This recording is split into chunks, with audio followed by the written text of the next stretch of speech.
Muy buenas tardes a todos. Nos encontramos en la primera estatutaria de la Sociedad Mexicana de Cardiología 2022.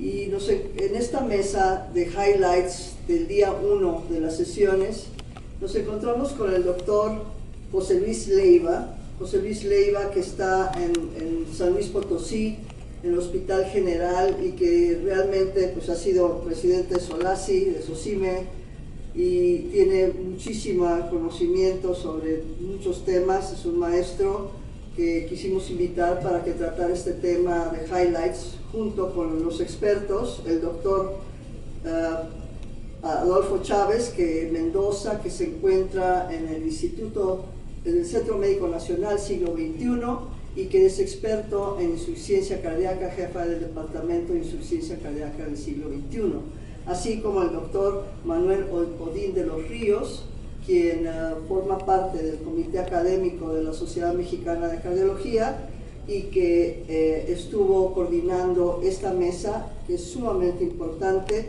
porque eso es lo que tenemos que actualizar dentro del manejo actual de la insuficiencia cardíaca en México.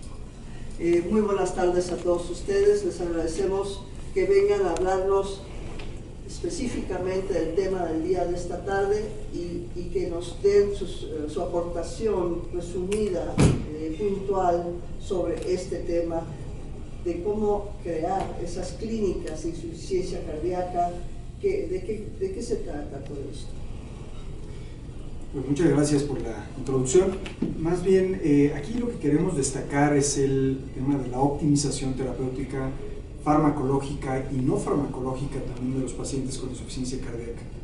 Las clínicas de insuficiencia cardíaca sin duda nos ayudan a tener esta protocolización, estos lineamientos, estandarización de lineamientos para llegar a un objetivo común.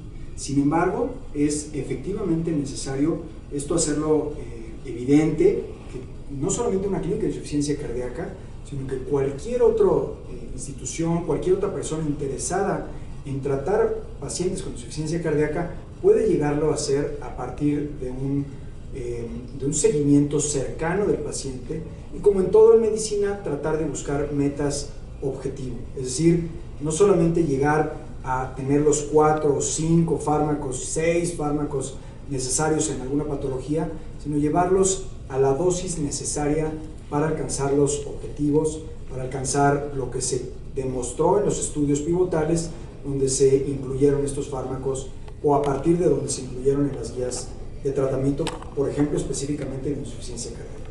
Entonces, a estas clínicas de insuficiencia cardíaca van pacientes que han estado hospitalizados, que fueron compensados después de una descompensación de insuficiencia cardíaca o llegaron con una insuficiencia cardíaca crónica agudizada o una primera manifestación de insuficiencia cardíaca, seguimiento de estos pacientes y algún paciente externo que es enviado por referencia de un médico tratante, internista, cardiólogo, intervencionista, que refiere a estos pacientes a la clínica para darles un seguimiento puntual.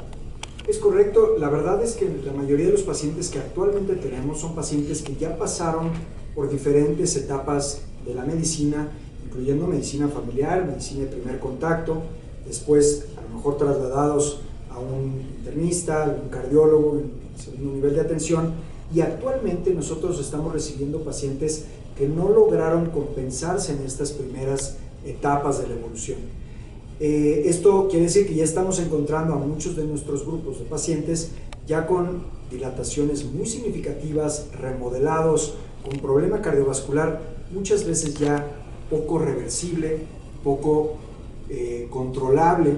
Sin embargo, la intención de esta plática que se dio fue justamente identificar al paciente en el periodo vulnerable en cualquiera de los momentos o de las etapas de la evolución hospitalaria, ya sea primero, segundo, tercer nivel, identificarlo, hacer el diagnóstico oportuno de la insuficiencia cardíaca, a lo mejor no tan específico encontrando la etiología, pero sí identificar el momento ideal para empezar el tratamiento farmacológico con el que la mayoría de las instituciones ya cuentan. Por supuesto que después tratar de referirlo a algún especialista que pueda darle un seguimiento más puntual. José Luis, Esencialmente en estos casos, primero como clínico, como intervencionista, te encuentras con un paciente que te llega con una insuficiencia coronaria o con un infarto, le queda un corazón sumamente dañado, un 40% de fracción de expulsión, le notas datos de insuficiencia cardíaca durante el infarto y posinfarto, lo estabilizas. ¿Cuál es la conducta? La conducta actual sería que nosotros lo manejamos, lo seguimos manejando en la consulta, ya no debe ser. Quizá la intención inicial es estabilizarlo y derivar. Sí, bueno, ahí hay muchos puntos interesantes que podemos comentar. El primero que quisiera yo decir es que el tratamiento de la insuficiencia cardíaca no se acaba en el momento que el paciente ingresa al hospital. Cuando el paciente está en el hospital hay que ajustar una serie de medicamentos, hay que ver si requiere, por ejemplo, diuréticos sí o no, si requiere una dosis más baja o más alta de betabloqueadores, si podemos irle titulando la dosis de cualquiera de los otros fármacos. Entonces, esto muchas veces no lo hacemos durante la estancia hospitalaria del paciente. Entonces, el paciente tiene que ser referido a sitios donde se le pueda dar la continuidad a estas cosas que quedan pendientes mientras el paciente está en el hospital.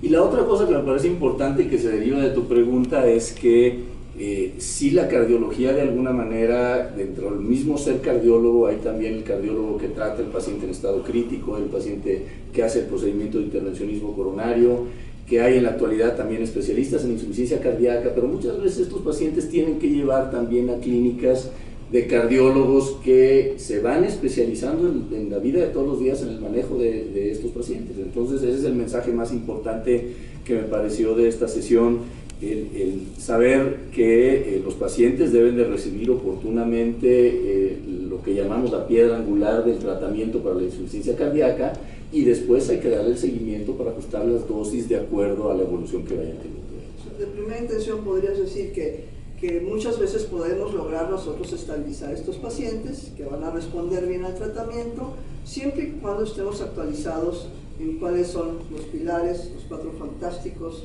y de qué momento establecerlos y a la brevedad posible, ¿verdad? Eso es importante, Odín. Sí, yo quisiera comentar, la insuficiencia cardíaca, pues hoy por hoy es la enfermedad cardiovascular con mayor crecimiento. La gente vive más.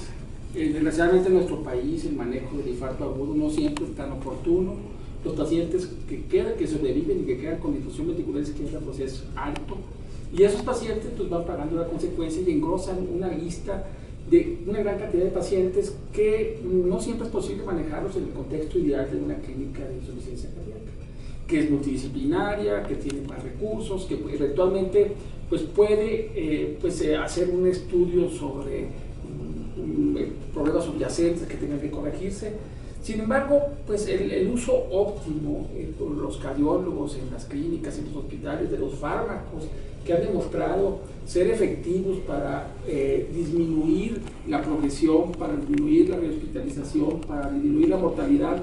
Ahorita nos daban datos de que estos pacientes de este programa Optimize Heart Failure, donde está participando México y donde nos invitan a muchos, a todos ustedes a participar, pues es muy importante. Hay que tener como concepto claro, el momento de hospitalización es un momento clave porque el paciente está sensibilizado y eventualmente se pueden utilizar todos los medicamentos para sacarlo de la mejor condición posible. Saber que la recaída del paciente en la hospitalización normalmente es temprana, de manera que a la semana tendríamos que estarlo viendo, y tal vez 2 y al mes, y en ese corto periodo ver que el paciente no regresa y que evoluciona, aparejado obviamente del manejo multidisciplinario, nutrición, ejercicio, fármacos, educación, que el tema de educación y empoderamiento del paciente pues también es otro punto muy importante para que el paciente pues sea el autocuidado, pues un factor importante para evitar la recaída. Pero el uso óptimo de los medicamentos, que afortunadamente cada día están más disponibles, por ejemplo yo en la Secretaría de Salud cuento con sacubitril/valsartán ya, tengo la posibilidad de dar antialdosterónicos, eventualmente los ISGLT2 empiezan a estar disponibles, tal vez nos dejemos un poquito más con los betabloqueadores y con iodadina, pero sí es importante saber hacia dónde vamos, cuáles son las metas, cuáles son los fármacos, saber que hay que titularlos, que dosis subóptimas no siempre modifican lo que nosotros queremos cambiar, Y creo que esto es importante que todos los cardiólogos en los diferentes contextos, por la gran cantidad de pacientes con insuficiencia cardíaca, entiendan el tema, dominen el tema y en su posibilidad pues traten de dar un tratamiento integral en todos los horarios nutriólogos que trabaje, la recomendación del ejercicio, pero sobre todo el seguimiento puntual y personalizado, donde se tienen que hacer ajustes dinámicos para que el paciente se pueda mantener en buenas condiciones. Hablaba la doctora Alejandra Arias esta mañana del miedo que hay todavía de los médicos, cardiólogos, internistas, de utilizar estos fármacos, ¿no? Tan rápidamente, establecerlos en el paciente por el miedo de descompensación. Muchas veces llegan con tensiones arteriales limítrofes, frecuencias cardíacas altas, con datos todavía de algo de insuficiencia cardíaca. ¿Cómo establecerías en etapas el iniciar estos medicamentos? Primero, pues muy buena pregunta. La verdad es que no hay una receta de cocina. Cada grupo de pacientes son diferentes, cada paciente es diferente y por lo tanto tienes que individualizar el tratamiento. Es muy diferente un paciente que llega con insuficiencia renal, un paciente que no lo tiene, un paciente que tiene presiones arteriales limítrofes 80-40 versus una persona como el que presentamos ahorita que tiene 120-70. Entonces es muy diferente el paciente y por supuesto que hay que adaptar los fármacos.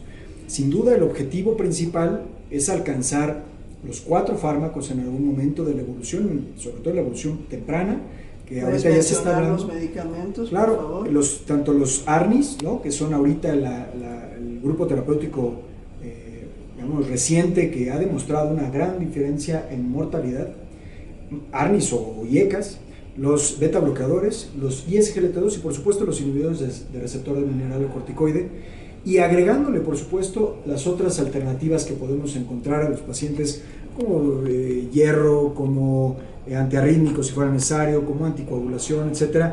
Por lo tanto tienes que hacer un traje a la medida de cada paciente. Actualmente es 4 medicamentos reglamentariamente, digamos, o lo que se debería de buscar tener en las siguientes 4 semanas.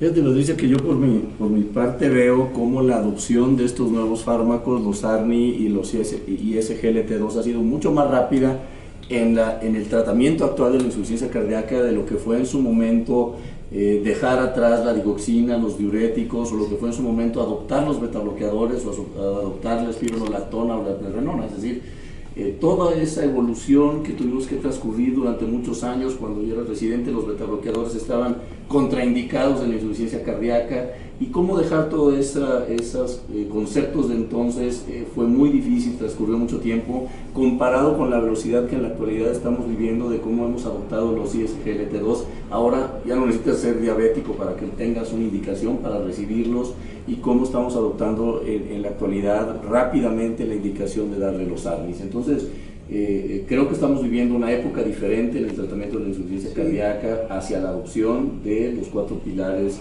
Definitivamente vamos muy rápido, gracias a los expertos que nos están enseñando. Y por otro lado, dime. No, yo básicamente hablabas de algo importante, de ese temor a prescribir al paciente inestable. Pero aquí el tema es que tocar estos puntos de profundidad, este tipo de entrevistas, el conocimiento, el empoderamiento del médico para que se tenga la confianza, para que actúe con conocimiento, es lo que pues abate el miedo y mejora la calidad del servicio médico de aplicación de la medicina. Entonces, pues yo quisiera decirle a los médicos que pues revisen temas, no son cosas que no se puedan dominar, que hay que entenderlo bien, y cuando las cosas se entienden, pues se trabajan con más confianza. Pues muchas gracias esta tarde desde la estatutaria aquí en la Ciudad de México 2022. Muchas gracias a todos. Gracias. Gracias.